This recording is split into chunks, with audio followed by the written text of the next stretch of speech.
Hello students, कैसे हैं आप लोग। तो आप सभी लोगों का बहुत बहुत स्वागत है आपके प्यारे से प्लेटफॉर्म आपका जेएनबी सबका जेएनबी जवाहर नवोदय विद्यालय की आप लोग प्रिपरेशन कर रहे हैं। अगर तो बढ़िया तरीके से एनवायरमेंटल साइंस के जो आप लोगों को क्वेश्चन चाहिए वो यहाँ पे 100 क्वेश्चन की बात हुई थी, वो मिलेंगे आपको पहले। तो जैसा कि हम लोगों ने लास्ट वीडियो में देखा था 1 to 15 क्वेश्चन हम लोगों ने कंप्लीट किए थे। क्वेश्चन के साथ साथ उसकी जो इमेजेस हैं वो भी देखी थी, ताकि आप अच्छा मतलब आसानी से चीजों को समझ पाए।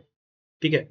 तो 1 to 15 क्वेश्चन हमारे कंप्लीट हो चुके थे। आज हम लोग 16 क्वेश्चन से कंप्लीट करेंगे। तो पहले हम लोग बात करेंगे कि हम लोगों ने पहला जो मॉड्यूल कंप्लीट किया था, मॉड्यूल 1। ठीक है, जो परिवहन एवं आवागमन पे था, जिसमें हम लोगों ने प्रश्न 1 से लेकर 15 तक एमसीक्यू किए थे, जिसमें आपके जलमार्ग, वायुमार्ग, केबल कार मतलब जो केबल वाला नहीं, वायर वाले की हम लोग बात कर रहे हैं, सीएनजी, अटल सुरंग व रेल मार्ग के क्वेश्चन थे। हम लोग आते हैं मॉड्यूल 2 पे, जिसमें नदियों व जल चक्र के क्वेश्चन करेंगे। क्वेश्चन 16 से लेकर 30 तक रहेंगे, जिसमें हम लोग बात करेंगे जो आपकी नदियां हैं, सुंदरवन डेल्टा कैसे बनता है, प्लस जो आपका जो वाटर साइकिल है उसमें कौन कौन से स्टेप्स आपके यूज होते हैं। ठीक है, चलिए। तो आते हैं सबसे पहले जो लास्ट क्लास के 2 क्वेश्चन हम लोग कंप्लीट करेंगे मॉड्यूल 1 व 2 में, परिवहन एवं नदियां में। जो हमारा 15 क्वेश्चन था कि जो आपके टॉय ट्रेन वगैरह होती है उसमें जेड मोड क्यों बनाए जाते हैं, क्योंकि वो खड़ी ढलानों व तीखे मोड़ को सुरक्षित पार करने के लिए बनाए जाते थे। ठीक है। तो सकरी रेल पटरियां, जैसे जो सकरी रेल पटरियां तीखे पहाड़ी मोड़ और खड़ी चौड़ाई पर ट्रेन को सुरक्षित यात्रा प्रदान करें। क्वेश्चन नंबर 16, पूर्णतः भारत के भीतर उद्यमित होने वाली, बहने वाली मतलब उद्यमित होने वाली और बहने वाली मतलब जिसका ओरिजिन यानी जो जिसका उद्गम जो है वो भी भारत में ही होगा और भारत में ही बहेगी। तो वो आपकी सबसे बड़ी नदी कौन सी थी? गंगा थी, क्योंकि ब्रह्मपुत्र भी सबसे बड़ी नदी है लेकिन उसका उद्गम भारत में नहीं है ना। तो ये आपका गंगा वाला आंसर सही हो जाएगा बिल्कुल। और व्याख्या हो जाएगी, गंगा भारत की सबसे लंबी नदी है जिसकी कुल लंबाई लगभग 2525 किलोमीटर। नेक्स्ट आते हैं अपने हम लोग मॉड्यूल 2 पे, नदियां, जल निकाय एवं जल चक्र। क्या है बेटा? नदियां, जल निकाय एवं जल चक्र। अब इसमें देखना बहुत इंपॉर्टेंट क्वेश्चन है, ध्यान से आप लोग पढ़िएगा। क्वेश्चन नंबर 17, 16 तक हम लोगों के पहले हो गए थे। भारत की किस नदी को उसके विशाल आकार और लंबाई का दक्षिण गंगा कहा जाता है? क्या दो चीजें आपको ध्यान में रखनी है बेटा? विशाल आकार और लंबाई के कारण। तो किसको कहा जाता है बेटा दक्षिण गंगा? वो कहा जाता है गोदावरी को। किसको कहा जाता है? गोदावरी नदी को कहा जाता है। गोदावरी जो है प्रायद्वीपीय भारत की सबसे लंबी नदी है। 14,465 किलोमीटर इसकी लंबाई है, इसलिए इसे दक्षिण गंगा कहते हैं। क्वेश्चन नंबर 18, जल चक्र में सूर्य की गर्मी के कारण जल के वाष्प में बदलने की प्रक्रिया को क्या कहते हैं? तो आप लोग नदियों में कंफ्यूज मत होना। अगर पूछा जाए कि आपके भारत में ही जिसका उद्गम है और भारत में बहती है, वो सबसे लंबी नदी कौन सी हो जाएगी? आपकी गंगा हो जाएगी, 2525 किलोमीटर लंबाई वाली। अगर आपकी गोदावरी नदी की लंबाई की बात करेंगे तो गोदावरी आपकी 1465 किलोमीटर हो सकता है, कुछ लेंथ मतलब 2-4 किलोमीटर ऊपर नीचे हो, बट इसके आसपास 1400 किलोमीटर, 1450, 1465 किलोमीटर आपका डेटा है। जल चक्र में सूर्य की कमी के कारण तरल जल के वाष्प में बदलने की प्रक्रिया को क्या कहते हैं? तो वो कहते हैं वाष्पीकरण। क्योंकि क्या है देखो, वाष्पीकरण कब होता है? जब कोई चीज जैसे वाटर है वो हीट मतलब वाटर को आप उबाल रहे हो, हीट कर रहे हो, ठीक है। अब वो बाष्पीगत हो रहा है, इवेपोरेट हो रहा है, तो वो किससे होगा? सूर्य की गर्मी से होगा। तो सूर्य की गर्मी के कारण तरल जल जो है वो बाष्प में बदल रहा है, तो उसका सीधा सीधा आंसर क्या हो जाएगा? बाष्पीकरण हो जाएगा। क्या हो जाएगा बेटा? बाष्पीकरण। तो सूर्य के ताप से नदियों, झीलों, समुद्र का जल गर्म होकर गैस में बदलता है, बाष्प गैस में बदलता है, जिसे बाष्पीकरण कहते हैं। अब ये देखिए आपका जल चक्र है। ये क्या है बेटा? आपका जल चक्र। जैसे मान लीजिए समुद्रों में, नदियों में पानी है, ठीक। अब समुद्र नदियों में जो पानी है, जब वो बरसा मतलब जब वो बारिश तो हो चुकी है, लेकिन जब वो समुद्र नदियों का पानी जो है, ध्यान से समझिएगा, जब बरसा होता है तो बरसा का मतलब होता है बारिश होना। तो अगर मैं आपसे बोलूं ये रहे आपके बादल, ये देखिए, ये आपके बादल, ठीक है। अब बादल से जब बारिश होगी तो बारिश होके पानी कहाँ आएगा? पानी आएगा समुद्र में। और हालांकि समुद्र में नहीं, पानी आता है एक्चुअल में नदियों में। नदियों में और झीलों में पानी आता है। नदियों में, झीलों में पानी जो बह के फिर वो कहाँ मिल जाता है? समुद्र में मिल जाता है, ठीक। समुद्र में हो जाता है कलेक्शन, इसीलिए बोला जाता है संग्रह। तो बरसात हो गया, बारिश हो गई, फिर संग्रह हो गया यानी कलेक्शन हो गया। अब कलेक्शन जब समुद्र में, नदियों, झीलों में सारा जो पानी है, सूर्य की गर्मी है, तो सूर्य की गर्मी से वो पानी हो रहा है बाष्पीकृत। क्या हो रहा है? वो पानी हो रहा है एवेपोरेट। वो पानी जैसे एवेपोरेट होगा तो पानी इवेपोरेट हुआ, और इवेपोरेट होने के बाद वो कंडेंसेशन के थ्रू यानी संघनन के थ्रू वो फिर से क्या बन जाते हैं? बादल बन जाते हैं। क्या बन जाते हैं बेटा? बादल बन जाते हैं। तो आपसे ये पूछा गया है, तो आपसे बेटा ये पूछा गया है कि जो पानी है वो सूर्य की गर्मी के कारण क्या होता है?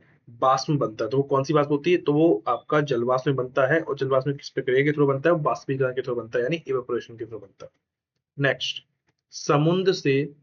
समुद्र से गिरने से पहले नदी के मुहाने पर तलछट गार्ड सिल्स के जमाव से बनने वाले त्रिभुजाकार भूभाग को क्या कहते हैं? वैसे ऐसा होता है, समुद्र से गिरने से पहले नदी के मुहाने पर, समुद्र में गिरने से पहले जो नदी होती है, अब नदी बह रही है, पानी के साथ साथ मिट्टी भी लेके आ रही है, तो समुद्र में गिरने से पहले जो ज्यादा मिट्टी लेके आके वो जो जमा कर देती है एक जगह पे, उसी को क्या कहा जाता है? जो गाद और सिल्ट के थ्रू जमा कर देती है, उसी जो त्रिभुजाकार भूभाग है उसे कहा जाता है डेल्टा। क्या कहा जाता है? डेल्टा। और सबसे बड़ा डेल्टा जो है आपका, वो भारत में सुंदरबन डेल्टा है, जो मैक्लोडगंज के पास बनता है। तो यहाँ पे आपका आंसर क्या हो जाएगा? व्याख्या, जब नदी समुद्र में मिलती है तो उसका बहाव धीमा हो जाता है और जमा हुई मिट्टी से उपजाऊ त्रिभुजा का डेल्टा बनता है। ठीक है, तो ये आपका डेल्टा का क्वेश्चन हो जाएगा। प्लस अब डेल्टा का, ये तो हो गया डेल्टा कैसे बनता है, नदियों त्रिभुजा का भूभाग से जो है वो डेल्टा है। अब है आपका दुनिया का सबसे बड़ा मैंग्रोव डेल्टा सुंदरबन किन दो प्रमुख नदियों से बनता है? तो सबसे देखो यहाँ से कितने क्वेश्चन बने। दुनिया का सबसे बड़ा डेल्टा कौन सा है? मैंग्रोव डेल्टा है। दुनिया का सबसे बड़ा डेल्टा कौन सा है? सुंदरबन डेल्टा है। दुनिया का सबसे बड़ा मैंग्रोव डेल्टा सुंदरबन किन दो प्रमुख नदियों के संगम से बनता है? तो गंगा और ब्रह्मपुत्र के संगम से बनता है। किसके संगम से बनता है? गंगा और ब्रह्मपुत्र के संगम से बनता है। तो सुंदरबन डेल्टा पश्चिम बंगाल और बांग्लादेश में गंगा और ब्रह्मपुत्र नदियों द्वारा लाई गई मिट्टी के जमाव से बनता है। तो जो सुंदरबन डेल्टा का ज्यादातर हिस्सा जो है वो आपका पश्चिम बंगाल में है, कुछ हिस्सा बांग्लादेश में लगता है, इसीलिए सुंदरबन डेल्टा पश्चिम बंगाल और बांग्लादेश में गंगा और ब्रह्मपुत्र नदियों द्वारा लाई गई मिट्टी के जमाव से बनता है। ठीक है, चलिए आगे बढ़े। यहां तक क्लियर है? यहां तक तो कोई दिक्कत नहीं है। चलो आगे बढ़ते हैं। Next question, question number 23। Bharat में पश्चिम की ओर बहने वाली कौन सी प्रमुख नदी भ्रंश घाटी से होकर अरब सागर में गिरती है? बहुत इंपॉर्टेंट क्वेश्चन है, देखो लैंग्वेज समझो। भारत में पश्चिम की ओर बहने वाली कौन सी प्रमुख नदी भ्रंश घाटी से होकर अरब सागर में गिरती है? तो अरब सागर में जो नदी गिरती है वो है आपकी नर्मदा। क्या है? नर्मदा नदी है जो अरब सागर में गिरती है। ठीक है, तो ये थोड़ा सा आपको ध्यान में रखना होगा कि कौन सी नदियां पूरब की ओर बहती है, कौन सी नदियां पश्चिम की ओर बहती है, क्योंकि जैसे अगर आप भारत का मैप देखोगे तो उसमें जैसे अब आप जैसे जो दिशाएं देखते हो, पूरब, पश्चिम, उत्तर, दक्षिण, तो जो नदियां ऐसे करके पूरब की ओर बहती होंगी वो ऐसे करके बहती रहेंगी, पूरब की ओर बहती रहेंगी। ठीक है, जो बंगाल की खाड़ी में गिरती हैं। ठीक है, अब कुछ नदियां पश्चिम की ओर है तो पश्चिम की ओर बहेंगी, तो पश्चिम तो इधर है तो पश्चिम की ओर बहती रहेंगी। तो पश्चिम की ओर जो है वो, और जो अरब सागर में गिरती है वो कौन सी नदियां हैं? तो आप बोलोगे कि नर्मदा और तापी नदियां पश्चिम की ओर बहती हैं, बिंदु सतलज पारी भी भ्रंश घाटी से होकर अरब सागर में गिरती है। ठीक, अब आते हैं नेक्स्ट क्वेश्चन में। जमीन के नीचे मिट्टी और चट्टानों के छिद्रों से जमा जल को क्या कहा जाता है? तो भूजल कहा जाता है। क्या कहा जाता है? भूजल कहा जाता है। किससे? जमीन के नीचे मिट्टी और चट्टाने, क्योंकि आपको पता है जैसे अगर मान लो ये आपका बेस है, ये आपका लैंड धरातल है, ठीक है, ग्राउंड है। अब इसके नीचे जो मिट्टी है, ठीक है, तो नीचे जो चट्टाने हैं, इनके छिद्रों में जो जमा जल होता है इसको क्या कहा जाता है? ग्राउंड वाटर कहा जाता है। इसको आपको भूजल कहा जाता है। इससे ये है आपका, इसको क्या कहा जाएगा? भूजल कहा जाएगा, ग्राउंड वाटर कहा जाएगा। ठीक है बेटा, तो क्या हो जाएगा? वर्षा का पानी रिसकर जमीन के नीचे जमा हो जाता है, जिसे हम लोग क्या कहते हैं? भूजल कहते हैं, ग्राउंड वाटर कहते हैं। Next question. पृथ्वी पर पृथ्वी पर मीठे पानी का मुख्य स्रोत क्या है जो नदियों, झीलों, कुओं को भरता है? तो वो आपका वर्षा और हिमपात है। क्या है बेटा? वर्षा और हिमपात है जो आपको नदियों, झीलों और कुओं को पुनः भरता है। आप खुद देखो ना, जैसे मैंने अभी आपको जल चक्र बताया था, वाटर साइकिल। तो वाटर साइकिल में जैसे आपका समुद्र नदियों में पानी कलेक्ट होके आ गया, अब वो बाष्पीकरण के थ्रू क्या होगा? भाई बाष्पीकरण में क्या होता है कि पानी जो है भाप बन के उड़ता है, भाई यही तो होता है। तो पानी जब भाप बन के उड़ेगा, और भाप बन के उड़ने के बाद जो कंडेंसेशन होता है, संघनन, उसमें क्या होता है? बादल बनते हैं। जब बादल बन गए, कंडेंसेशन के थ्रू बादल बन गए, संघनन के थ्रू बादल बन गए, अब बादल बनने के बाद क्या होगा? बरसात। क्या होगा? क्या होगा बेटा? मतलब प्रेसिपिटेशन होगा, यानी बरसात होगा, बारिश होगी। तो बारिश जब होगी, जब बरसात होगा यानी जो बारिश होगी, तो बारिश के थ्रू क्या होगा? बारिश के थ्रू जो वाटर आएगा नीचे, वो आपका किस में आएगा? झीलों में आएगा, वो आपका नदियों में आएगा, वो आपका कुओं में आएगा, वो आपका खेतों में आएगा। तो वो सब आप किस में ले जाओगे? क्योंकि भाई उसी की तरह तो आपकी झील, नदियां, कुआं भर रहा है। तो भाई आपसे पूछा है, पृथ्वी पर मीठे पानी का मुख्य स्रोत जो नदियों, झीलों, कुओं को भरता है वो क्या होता है? वर्षा होता है, बारिश होती है, वर्षा व हिमपात होता है। ठीक है, तो इसका अगर थ्योरेटिकल आप देखना चाहते हो क्वेश्चन, वर्षा हिमपात जल द्वारा शुद्ध मीठा पानी पृथ्वी की सतह पर वापस लेके आता है। Next question. पंजाब और हिमाचल प्रदेश की सीमा पर सतलुज नदी पर कौन सा प्रसिद्ध बांध जल विद्युत उत्पादन के लिए बनाया गया है? जल विद्युत, अब देखो दो चीजें हैं, कैसे क्वेश्चन बन सकता है, ये पूछेगा पंजाब और हिमाचल प्रदेश की सीमा पर किस नदी पर, अगर पूछा गया किस नदी पर जल विद्युत बांध बनाया गया है या फिर जल विद्युत के लिए बांध बनाया गया है किस नदी पर, तो सतलुज नदी, एक क्वेश्चन ये हुआ। दूसरा, पंजाब और हिमाचल प्रदेश की सीमा पर सतलुज नदी पर कौन सा प्रसिद्ध बांध जल विद्युत उत्पादन के लिए बनाया गया है, तो भांगरा नागल बांध। तीसरा, भाखड़ा नागल बांध किस नदी पर बनाया गया है, सतलुज नदी पर बनाया गया है। चौथा, भाखड़ा नागल बांध किस किस राज्य की सीमा या किस किस राज्य के अंतर्गत सीमाओं के थ्रू बनता है, पंजाब और हिमाचल प्रदेश की सीमा पर सतलुज नदी पर बनता है। तो कौन से दो राज्य के साथ कनेक्शन दिखा दोगे, पंजाब और हिमाचल प्रदेश के साथ। तो आपका सही आंसर क्या हो जाएगा, आपका सही आंसर हो जाएगा भाखड़ा नागल बांध। क्या हो जाएगा बेटा, भाखड़ा नागल बांध, क्या हो जाएगा, भाखड़ा नागल बांध। आपका जो मेन क्वेश्चन बनता है वो ये तो बनता है कि सतलुज नदी पर कौन सा बांध है, भाखड़ा नगर बांध किस नदी पर बना है, सतलुज नदी पर। तो इसमें आपकी गलती नहीं होनी चाहिए, ठीक है। चलिए, तो भाखड़ा नागल बांध सतलुज नदी पर बना है, जिससे प्रसिद्ध गोविंद सागर जलाशय बना है, ठीक है, जिससे प्रसिद्ध गोविंद सागर जलाशय बना है। नेक्स्ट क्वेश्चन क्या है आपका, नेक्स्ट क्वेश्चन देखिए बेटा, बार बार भयंकर बाढ़ लाने और आपदा मार्ग बदलने के कारण किस नदी को बिहार का शोक कहा जाता है, मतलब जो बार बार जिससे बाढ़ आती है और अपना रूट बदलती है, वो नदी कौन सी है बेटा, तो वो नदी है आपकी कोसी नदी। कौन सी नदी है बेटा, कोसी नदी है। तो कोसी नदी हिमालय से भारी मात्रा में गाद लाती है, इसका जिससे इसका रास्ता रुक जाता है और बिहार में बाढ़ आती है, जिससे क्या होता है, बिहार में बाढ़ आती है। तो ठीक है, तो बिहार का बाढ़, बिहार का शोक, मतलब बिहार में बाढ़ किससे आती है, कोसी नदी। बिहार का शोक किससे कहते हैं, कोसी नदी। कोसी नदी किस राज्य में सबसे ज्यादा बाढ़ लाती है, तो बिहार। तो इस तरह से क्वेश्चन आपके घुमा फिरा के बनते हैं। पीने के पानी में मौजूदा कीटाणु जीवाणुओं को मारने के लिए घरेलू स्तर पर कौन सा सबसे अच्छा उपाय है, तो अब देखो, पानी को स्थिर छोड़ना ये कोई उपाय नहीं है। पानी को छानने से क्या होता है, ये उपाय नहीं, क्योंकि पानी को छानने से क्या होगा, जो मोटी अशुद्धि होंगी या कंकड़ होंगे वो निकाल सकते हो, मोटी अशुद्धि। जो आपकी मोटी अशुद्धि है, जैसे कोई मिट्टी के डेले हैं या कंकड़ है, ठीक है, वो निकाल सकते हो। लेकिन ये कह रहा है कि कीटाणुओं जीवाणुओं को मारने के लिए घरेलू स्तर पर कौन सा है, घरे में पानी रखना नहीं, पानी को कम से कम 10 मिनट तक उबालना, ये बिल्कुल सही आंसर है। पानी को कम से कम 10 मिनट तक उबालना।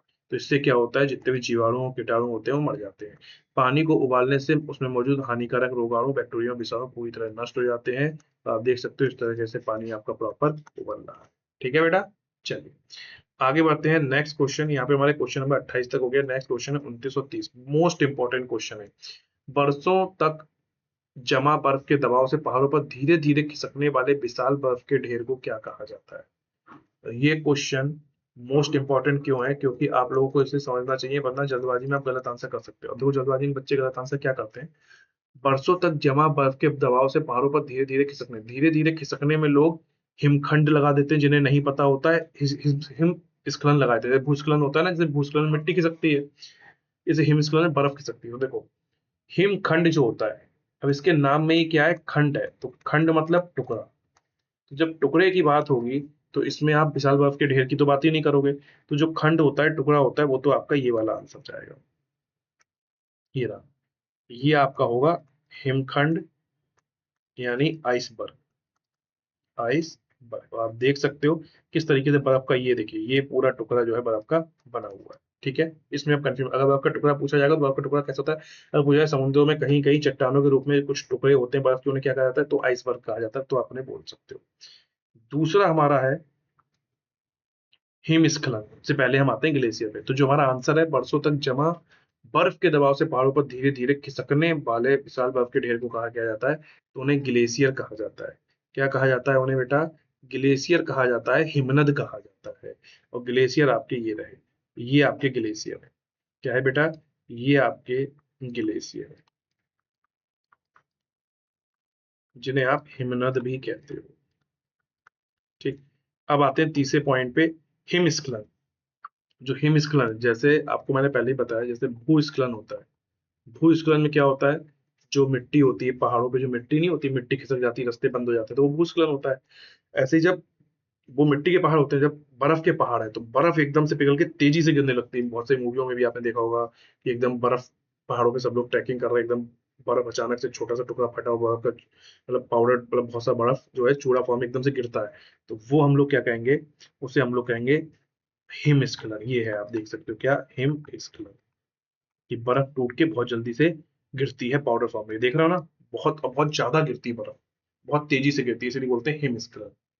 उसके बाद है हमारा तुषार यानी फ्रॉस्ट। फ्रॉस्ट में क्या होता है, जैसे कहते नहीं बर्फ गिर रही, बर्फ गिरी, छोटी छोटी थोड़ी थोड़ी बर्फ नहीं गिरती है, जैसे पहाड़ी हिल स्टेशन पे जाते हैं आपका, मनाली हो गया, हिमाचल प्रदेश में बहुत सारी जगह हो गई, तो कहते नहीं कि अरे वहां बर्फ गिरी थी, तो जो वो छोटी छोटी बर्फ गिरती है, तो पौधे पत्तियां जो होती हैं, रोडे होती हैं, हल्की हल्की ढक जाती हैं, तो जो हल्की बर्फ की अंदर की बात कर रहा हूँ, तो उसे हम लोग बोलते हैं फ्रॉस्ट। ये आप देख सकते हो यहाँ पे, जो पेड़ पौधे पत्तियों पर गिरता है, तो इसे क्या बोलते हैं, फ्रॉस्ट बोलते हैं, हिंदी में बोलते हैं तुषार। क्या बोलते हैं बेटा, तुषार।